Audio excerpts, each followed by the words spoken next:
Good day, fellow teachers, and welcome to this class called Zoombreaker.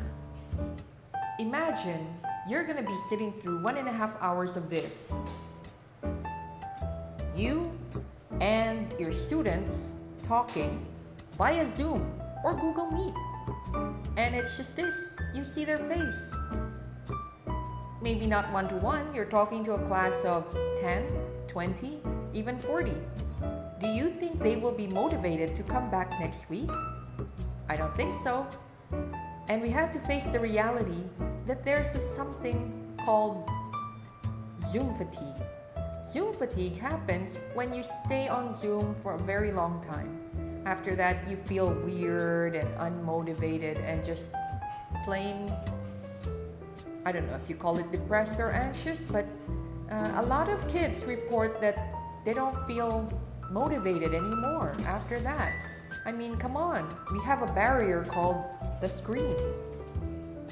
In this video, I'm going to teach you some exercises or Zoombreakers to do in between your lessons to keep things lively and fun. Who knows, you can integrate the lessons to it and you can make things more fun. And hopefully, your kids will keep coming back and back and back. And of course, these little icebreakers might help them just understand the lessons better. Shall we begin?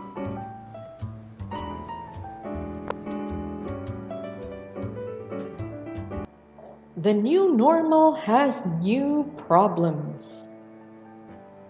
Everyone, and when I say everyone, these are parents, students, and teachers, are suffering from anxiety from the uncertainty of the COVID-19, the lockdown, and the state of the world. Everyone's unmotivated because of being cooped up at home. Is Zoom fatigue? This is a new word I learned just recently. It's when you're Zooming too much. And in the new normal of school, we're going to be doing a lot of Zoom or Google Meet. And the kids, especially, will be suffering from Zoom fatigue pretty soon. So how do we motivate them? I'm going to give you some tips and tricks here. Here are tips to liven up the online classes. Whether you're holding it in Google Meet or on Zoom or a similar program, here are some tips to spark things up. Get the class motivated. Get them to pay attention. Theme days. Assign a theme every Tuesday or something, whichever day you want to assign it on. Assign a theme like Red Day. How would they interpret red? It's up to them. They can wear a red shirt, red contact lenses, red background, red lipstick, and so much more. You can spice things up like butterfly or floral or superhero day. Something to get them motivated. Something.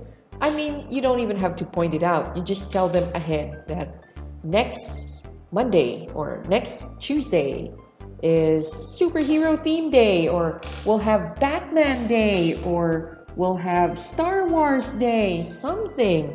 And then they come in, or they come into the Zoom, they come into the Google Meet, and it could be a conversation starter. Popular examples. Use popular characters or themes from movie, Netflix, books, anime, game to make the lessons more interesting. Example, you ask Juan over there. So Juan, calculate X plus Y to come up with Z. Otherwise, Deadpool's not going to make it to that truck. So you'll need to calculate the wind velocity and stuff. Things like that.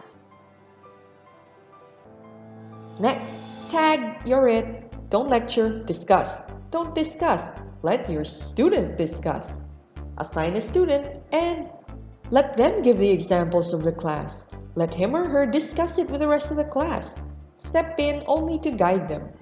You'll need to do this so that they'll have a chance to find out if the examples they're giving is truly correct or not. And the rest of the class will be looking in because they know they're going to have their turn. So they better pay attention so that they'll know what to do the next time they'll be called. Break the monotony. Alternate PowerPoint presentations, videos, and discussion. Inject games and apps. Keep things interesting. Speaking of breaking the monotony, let's talk about Zoombreakers. What are Zoombreakers? I actually just made up the name. Zoombreakers are icebreakers and mini games that can be played in Google Meet, Zoom, or similar application. I'm going to give you some examples here. Are you ready? The first one is the statue game. Have you ever played this in a kiddie party where, there's music and suddenly the music stops and everybody has to be a statue. Nobody blinks, nobody breathes, nobody move an eyelash. And you can do this for 5 minutes. The first one who moves, out. Next one, out, out, out. Until maybe they're just one or two. Here's an example. That's just me trying to play around, but you get the idea. Anyways, the last person standing, or the last statue standing, you can give them a point, a hint, something. You can establish this point system in class. That way, at the end of the term, or if you like, at the end of the week, they get something. Next, if I was out of my scene, what is this? So this is gonna get a little creative. In a box, you're gonna place popular book or movie characters in pieces of paper. Roll them up or fold them, put them in that box. In another box, you're gonna write the scenes of movies and books. So one box is for names and the other box is for scenes. Now, call out a student and pick one from each box. Now ask him or her what she'd do in that scenario. Example. Juan again, I call him and I tell Juan, hey Juan, I'll pick in this box. Oh look, I got Iron Man. Okay, so Juan, today you're going to be Iron Man. And from the next box, shuffle around. Pick a scene. Oh look, I picked something. It says here, Shakespeare time or Elizabethan time.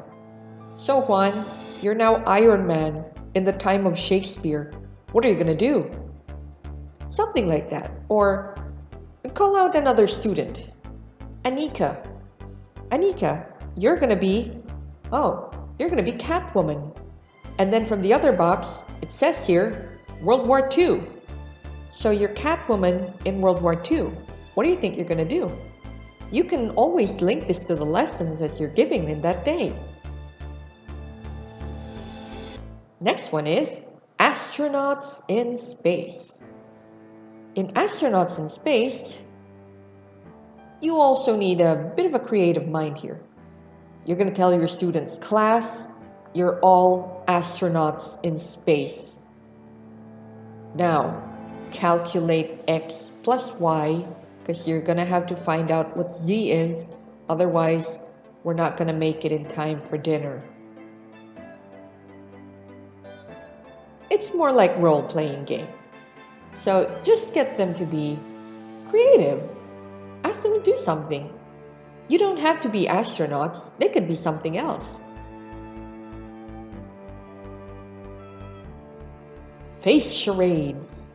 It's a little tricky to play charades, especially via Zoom. But what if we have face charades instead? So, you can't use your hands. You can only use your face. So how are you going to show them what a lion is, or how do you say Hamilton without actually saying Hamilton? How do you act it out using just your face? Is that pretty hard? I want to see how the students do this one. Last but not the least, blind men in the room. Now this is an interesting one. There's a guest in the house. He or she is blind. Now you must describe to this blind person the weather today, a rainbow, what you are wearing, and what your mom or dad's cooking looks like. Now you have to understand this blind man has never seen ever in his whole life. So how are you going to describe colors? How are you going to describe rainbow? If you tell him it's an arch, do you think he'll know what an arch is? What about colors? If you say the top part's red, the bottom part's purple, what do you think he'll think? What red is? Or how about mom's cooking? Adobo looks like a brown chicken. Do you think he'll know what chickens look like or what the color brown looks like? This is really going to get the class to really think on it.